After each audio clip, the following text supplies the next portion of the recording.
Hello everyone, আসসালামু আলাইকুম। Welcome to my YouTube channel Rajshahi রান্নাঘর। রাজশাহী রান্নাঘরে তোমাদের সকলকে জানাই আন্তরিক শুভেচ্ছা এবং অভিনন্দন। দেখো, আজকে আমি নিয়ে আসছি কি মিষ্টি কুমড়ার শাক। এটা হচ্ছে মিষ্টি কুমড়ার শাক। এটা আমি কিভাবে রান্না করব সেটা তোমাদের সঙ্গে শেয়ার করব। এটা হচ্ছে একদম পুষ্টিগুণে ভরপুর একটি শাক। একদম কি বলবো, সার ওষুধ ছাড়া যেটাকে বলে তৈরি হয়। অনেকে এটাকে রান্না করেন অনেকভাবে। আমি এটাকে কিভাবে রান্না করি এবং আমাদের রাজশাহীর দিকে এটাকে কিভাবে রান্না করা হয় সেটাই শেয়ার করব। দেখুন, আমি নিয়েছি লাল মরিচের গুঁড়া, জিরা, হলুদ গুঁড়া, রসুন আর হচ্ছে লবণ। এই কয়টা উপকরণ নিয়েছি। আর এর সঙ্গে নিয়েছি টাটকিনি মাছ। আর এটাকে শাকটাকে ধুয়ে দেখুন, ধুয়ে পরিষ্কার করে আমি একটা ডিশের ওপরে রেখেছি যেন পানিটা একদম সম্পূর্ণভাবে ঝরে যায়। এখন আমি এখানে একটি বড় ডিশ নিয়ে নিলাম। যেহেতু এটাকে হাত দিয়ে মাখাতে হবে, অবশ্যই এটার বড় জায়গা লাগবে, যার কারণে আমি একটা রাইস কুকারের বাটি নিয়ে নিয়েছি। এর মধ্যে আমি সব শাকগুলো নিয়ে নিচ্ছি।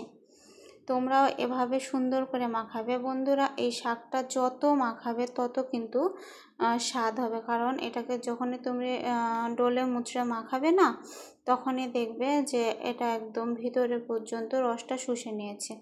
এর মধ্যে দিয়ে দিলাম পেঁয়াজ কুচি। এটা একটু আঁশাশ ধরনের হয়, অনেক আঁশ আমি বেছে নিয়েছি, তাও হয়তো একটু একটু আঁশাশ থাকে, কিন্তু অনেক সুস্বাদু এটা খেতে। এর মধ্যে আমি সব মশলা দিয়ে নিলাম।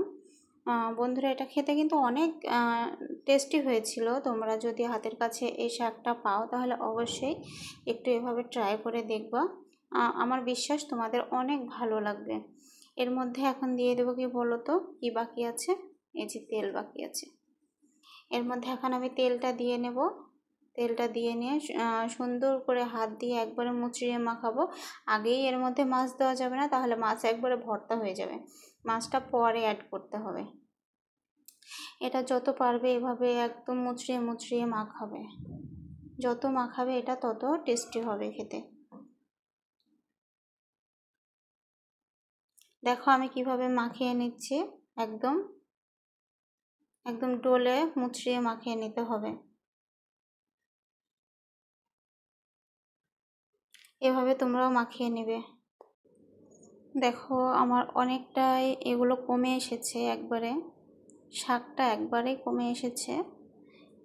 এভাবেই কমে যাবে, যত তুমি মাখাবে তত কমে যাবে। এখানেই মনে করো যে হাফ রান্নার মতো অবস্থা। এভাবেই মেখে নিতে হবে।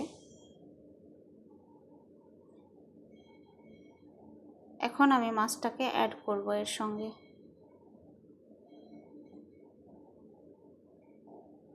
এখন মাছটা নিয়ে আবার একটু মাখাবো, যেন মাছটার মধ্যে যেন একটু মশলা ঢুকে যায়।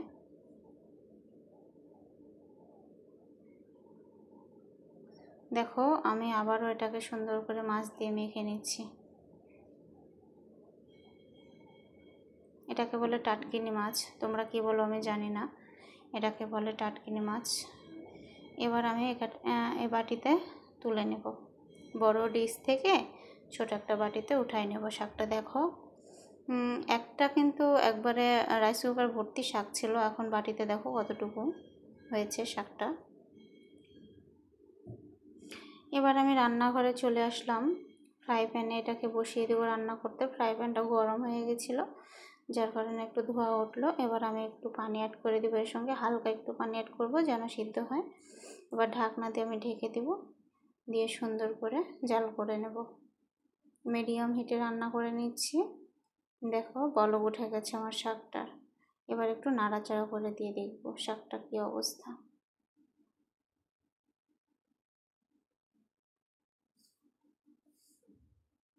দেখো, শাকটা সুন্দর বলক উঠে গেছে, আর দেখতে এত সুন্দর লোভনীয় লাগছে, কি বলবো, এত টেস্টি ছিল। তোমরা একবার খেলে সারা জীবন মনে রাখবে। একটু আমি নড়াচড়া করে দিচ্ছি। বেশি নড়াচড়া করা যাবে না, মাছটা আবার ভেঙে যাবে। এই জন্য একদম সফট চামচ দিয়ে আমি নাড়াচাড়া করছি, যেন এটা চামচের আঘাতে ভেঙে না যায়।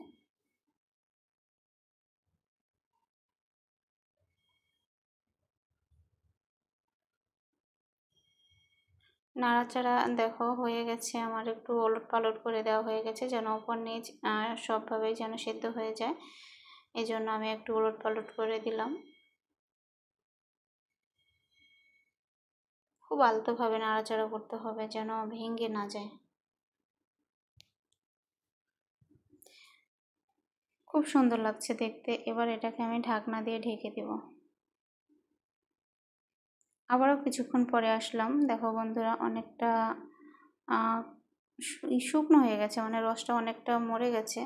এবার আমি আরেকটু নাড়াচাড়া করে দিব।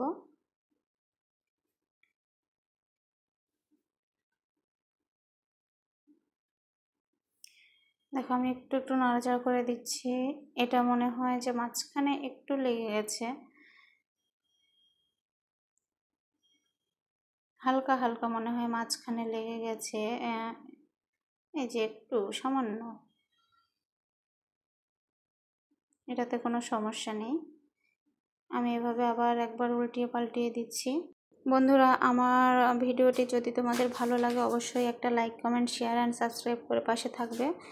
অনেক অনেক ভালোবাসা, অনেক অনেক দোয়া তোমাদের জন্য। Tata, thanks for watching my video.